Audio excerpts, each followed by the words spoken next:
Ese abanyafrika bisanzura naho bati icyo ubona abanyafrika bisanzura naho cyane kigakabye ni ikihe kandi ubona kibangama ariko bamwe bakagerageza kubihisha kugira ngo bitabateranya bakabika mu mutima kandi ari bibi niyo bintu bya mbere bituma abanyafrika babana nabi wese umuntu abika ikintu ku mutima akanga kukivuga kandi kimubangamiye none ugasanga umutima ugiye kuzaturika.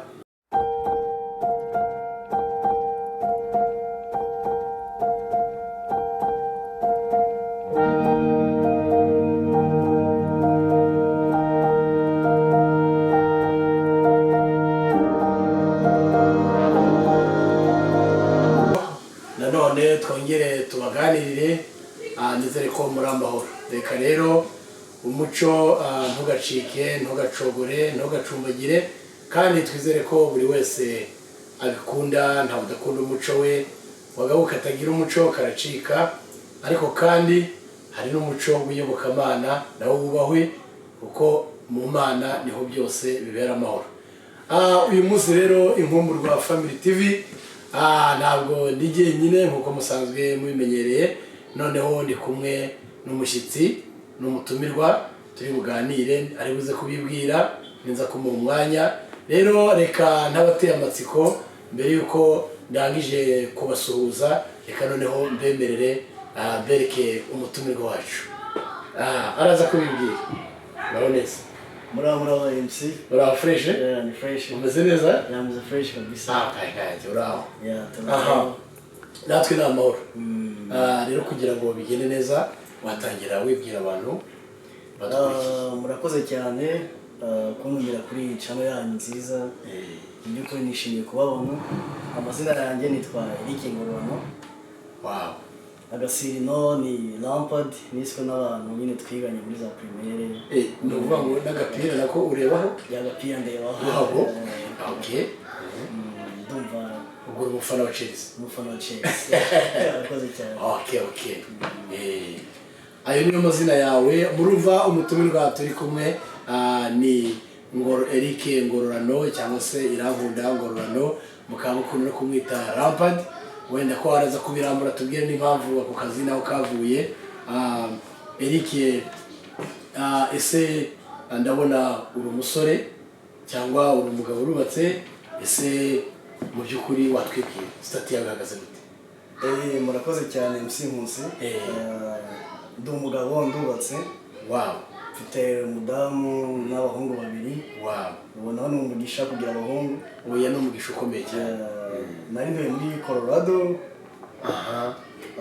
So naje muri Ohio mbasanga. Wow. Kandi nishimiye kubabona. Karibu cyane muri Ohio. Turakwishimiye cyane kubana nawe kandi turakwakiriye by'umwihariko nubwo atari ngiye meya w'aka gace nta nubwo wenda ariko none sinabura kwakira ushobora kubona aba mudugudu cyangwa se n'aba muturanyi burya a neighbor is a blessing kugira umuturanyi n'umugisha. Rero nakwakiriye muri Ohio. Hanyuma Ohio nyuma ko nkwakiriye kino gihugu ugereranije ese cyangwa se mbere ko nkubaza kugereranya umaze igihe kingana iki uhageze hanyuma kuhabona gute ukurikije nuko naho wahutuye? Murakoze cyane. Ohio mumaze hafi ukwezi n'ibyumweru bibiri. Uko ndi kuhabona hone ni heza cyane kuko nasanze umuryango nasanze inshuti ntarimerutse cyane cyane nkawe grafe n'abatari babizi Inkumburwa TV ni mukuru wanjye. Yes. So nishimira kukubona byari igihe kirekire ababyeyi so urumva ko umutima wanjye uranezero. Imana ihabwe icyubahiro natwe tugukumbuye twanezerewe cyane kukubona. Urumva hayaciye agahe nubwo abantu bavugana ku matelefone ariko nanone y'abantu badaherukanye ngo bahoberane cyane ko nk'iyo bavukana ari ikindi kintu gikomeye urukumbuzi uragenda rugakura cyane rukabigitangaza ariko Imana ishimwe ko twongeye guhora turi amahoro kandi mu by'ukuri hari na byinshi umuntu aba ari yarakunyuramo ariko abantu bakaba basabirana burya abantu badaherukana baba baganirira mu masengesho babwira Imana Imana ukora ibi Imana azabikora abantu bakayicyubahiro kandi bakayishima. Rero komera cyane kari muri Ohio. Hanyuma ese mu by'ukuri wenda ntabwo uramenya byinshi kuko ukwezi n'ibyumweru bingahe ntabwo uramenya byinshi muri Ohio, ariko twe tuhabaye igihe kinini, ndumva twagusangiza amakuru y'uko ari heza ntacyo hatwaye. Urumva kuba twarahaje mbere tukaba tutarahahunga ngo ducike, ni uko hari icyo twahabonye twashimye. Icyo twashimye rero turatekereza nawe ko igihe nikigera uzashima rwose kandi karibu nyinshi. Aha rero dushimye Imana cyane kubwo umutumire turi kumwe nawe kuri uyu munsi. Mu by'ukuri twari tumukumbuye nawe dukumbuye, hanyuma reka dukomeze tumubaze ese iki by'ukuri mu buzima busanzwe mbese mwibarize harya wambwiye ngo ukunda Chelsea, ariko hirya ya Chelsea ubundi atari football cyangwa soccer, undi mukino waba ukunda cyane, indi siporo waba ukunda cyane ni iyihe wishimira? ni NBA.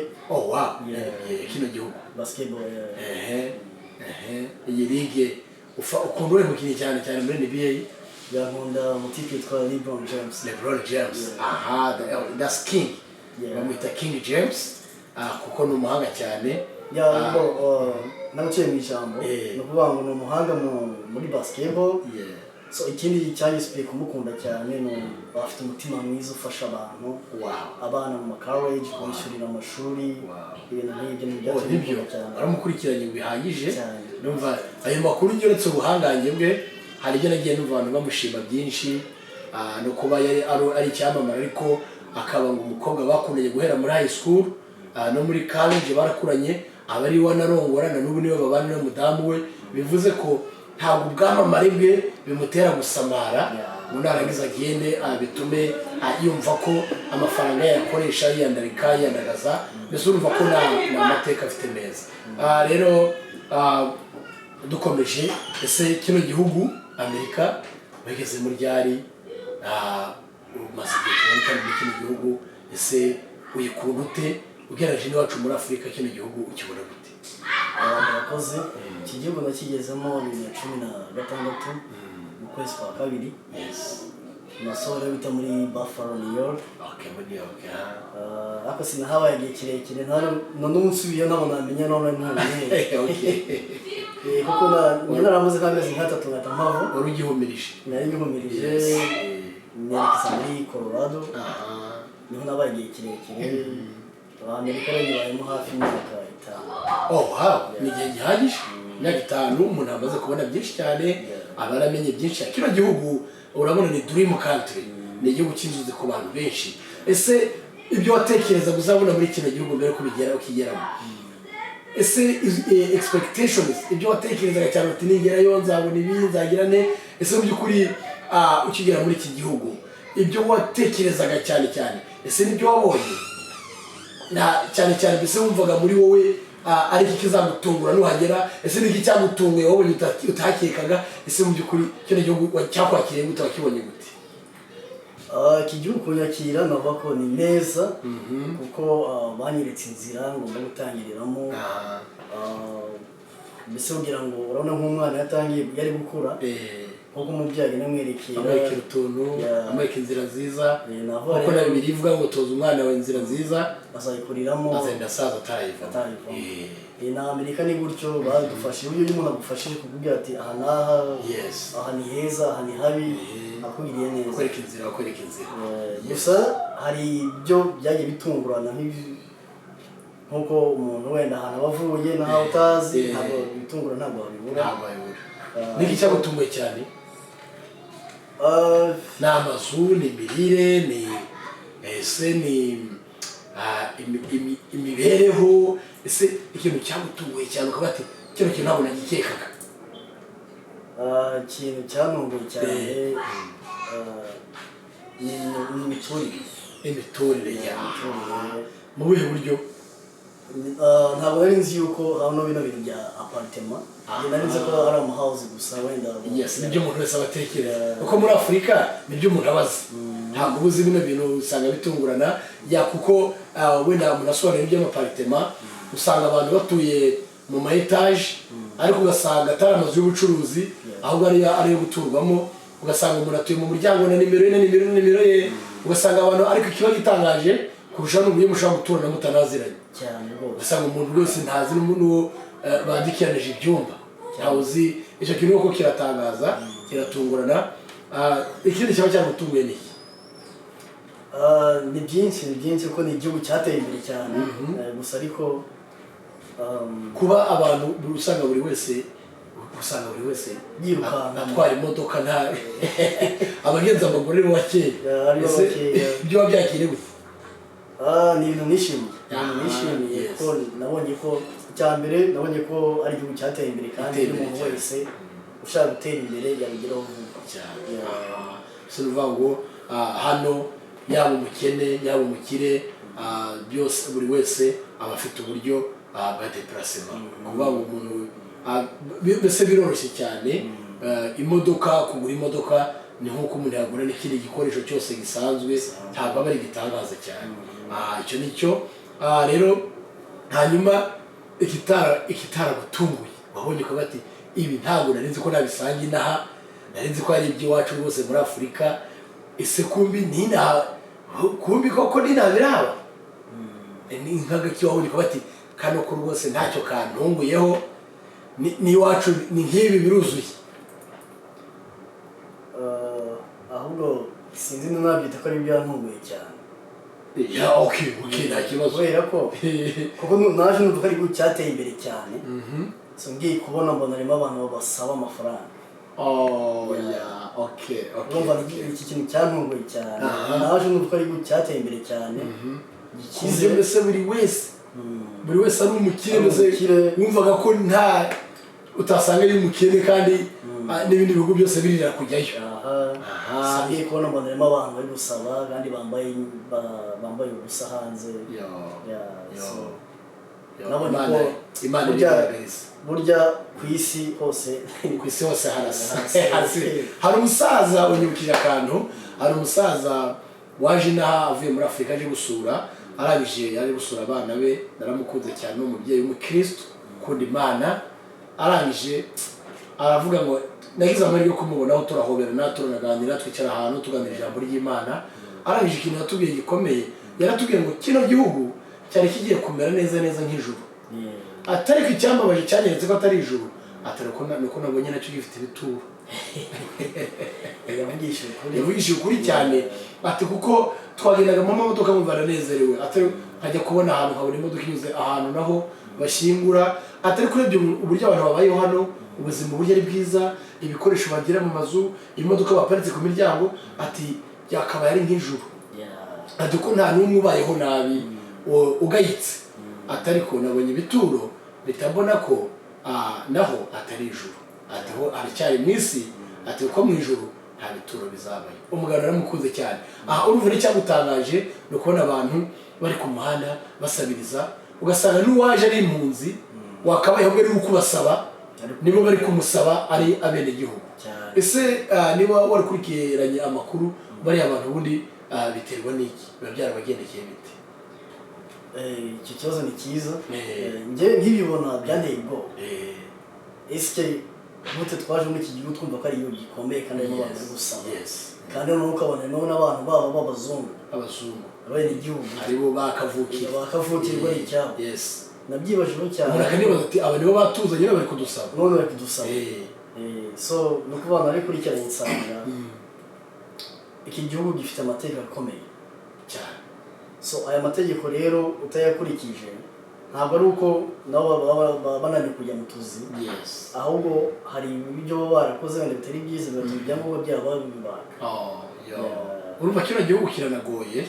Urumva abaduteze amatwi banabyumve, kino gihugu niba kigufata nk'uko wowe ushaka, kigufata uko wowe ushaka, mbese witwaye neza uryoherwa n'ubuki, witwaye nabi uhura n'ibigeragezo n'ibibazo bikaba ndetse byakugeza kure habi hashoboka. Nubwo umuririmbyi arimbye ngo nta kure Imana itakura umuntu, nta n'ahandi kure hashoboka Imana itageze ubikunda. Ibi byose birashoboka uko umuntu ahinduka agenda ava mu kintu ajya mu kindi, ava mu kibi ajya mu cyiza, Imana irushaho kumigaragariza kandi ibyo bikarushaho kugenda neza. Noneho ibyo byose rero tubwira n'abantu ko muri iki gihugu ari ukwigengesera, turatanga n'ubwo butumwa ko abantu bakeneye kumenya ko hano kwitwararika ari ingenzi cyane kurusha ibindi byose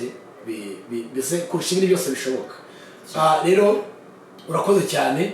None muri iyo myaka 5 umaze ahangaha, ese ndakubaza mu myaka 5 umaze hano ese mu by'ukuri uba wumva ukihakunze bitewe n'ibyo wabonye cyangwa nawe uri muri bamwe bavuga bati reka da cyane gihugu ko twagitekerezaga siko kiri ntanumva nakwisubira iwacu muri Afurika we kugeza uko uhagaze ubitekerezaho iki? Njyewe nagikunze kuko ni igihugu gishyira mu kuri gikoresha ukuri ntabwo kibogama ntabwo barenganya niba wakoze icyaha baguhana icyo wakoze bakorera n'itegeko ryanditse bakarikwega hanyuma nakuvuga ngo wenda nk'aba bandi bavuga ngo singo nakwisubira iwacu ni cyiza cyangwa se kibi njyewe nibwo maze kukimenya so rero byumvikane ko maze ugikunda kuko nibwo maze mbere nyiza ntabwo ari nyizi waruzi byari birumvikana muri imihini bishya mutera amabavu ibyanze bikunze hari uburyo umuntu abatekereza ibintu ariko atari ko biri noneho kugera inahandi nko kwiga ni nkuko umuntu ashaka urugo ushatse urugo mwaka wa mbere ni nko kwigana ni amasomo kugira ngo azamenye undi n'azamenye undi noneho ariko nagira ngo waruvuze uti uragenda usa nkaho uri kugikunda kurushaho mbese nimba uri kwinjira muri system noneho ni iki kiri gutuma urushaho kugikunda noneho kuko ubu ngubu nibwo maze gukimenya ni ukuvuga ngo ubu ngubu inzira zose ndazizi ube mupine wirekure urabona iyo ufashe urugendo uzamuherekeze ntabwo bikugora nta nubwo uyoba ngo bibe byagutakaza umwanya kugerayo so nanjye nuko nguko mbifata kuko maze gukimenya nibwo numva ko ubuzima bwanjye bugiye kuba bwiza kurushaho wenda mbere aho ntabwo ntabimenya byiza cyane Imana ishimwe birumvikana ko urumva ko hari intambwe imaze guterwa imyaka 5 si ubusa n'umwana w'uruhinja iyo agize imyaka 5 babona yakuze atakiri kagahinja ko guterurwa buri kanya urumva ko imyaka 5 ntabwo ari ubusa umuntu hari icyo amaze kubona gihagije rero ubu ngubu mbese intumbero yawe muri iki gihugu ni iyihe urumva ushaka kuzagera kuki urumva wifuza niki uvuga uti ningera kuri iki kintu intego yanjye ningera kuri iki kintu hamaze gukibona nzumva nezerewe nzatuza no nkora ibindi ntuje ndetse nusho gukora ibindi biruseho ariko hari ikingenzi hari intego mfite ikomeye mbese intego twabyita nka goal cyangwa plan mbese goal yawe dream ufite mu gihe urekene imyaka 5 iri imbere uvuga uti ndifuza kuba narakoze iki n'iki ninkigeraho nzavuga nti wow hanyuma kandi ndagize kuvuga ngo wow none mvuge nti mbonye basic life yokora ibindi biruseho murakoze igihe nzumva umutima wanjye unezerewe n'igihe nzaba ndi kwikorera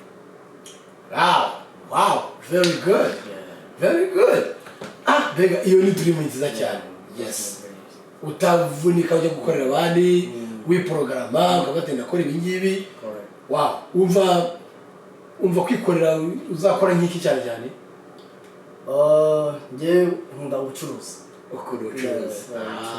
wow nariye numva ari talent yanjye umva wacuruza Yesu wacinga nka butike restaurant cyangwa ugakora uruganda wenda birahenze cyane ariko nka butike wenda byo birashoboka kandi n'uruganda ni guhera hasi ntabwo ari ukuvuga ngo ututumbe hejuru cyane rero ndumva ari byiza cyane hanyuma tukwifurije ko iyo dream yawe cyangwa iyo goal Imana yazagufasha ukazayigeraho murakoze cyane ni byiza cyane kuko burya iyo umuntu yifuza ibyiza n'Imana irabibona kandi bize mu mucyo Imana ibyumva nk'Imana rero ndumva ku nkumburwa Family TV ndumva tugiranye ikiganiro cyiza kandi ikiruta ibindi tukwifurije ishya n'ihirwe hano muri Ohio kugira ngo Imana izakube imbere n'inyuma iburyo n'ibumoso ikwigengere kandi izakwishimire kugira ngo ibyo utekereza byiza byose uzabigereho mu gihe gitoya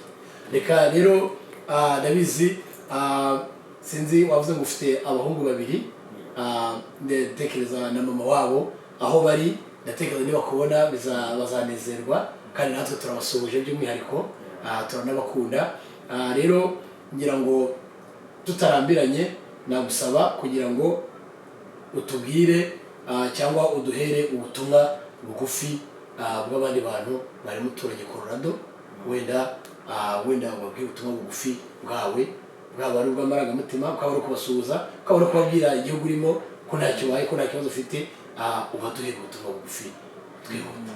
Murakoze abantu twaturanye muri Colorado bese muri kundeba ndabaramukije ndabasuhuje murabona yuko meze neza gafe turi kumwe njya kuzana abaseze kuko nari nimeze so narashitse amahoro muri kubibona navuga ngo Imana ikomeze barinde bateze imbere kandi nsuza umudamu wanjye n'abana banjye niyo bakiri nabo bazahaza ariko baracyariyo so bifuza ibyiza byinshi kuko bambera abaturage beza igihe kirekire kandi tuba dukomeza dusurane. Colorado ciao turabakunda, we love you. Ni abantu beza cyane, they are gentlemen, ni abantu beza cyane turabakunda kandi turabazi. Hariyo family, friends, hariyo abantu batandukanye bacu.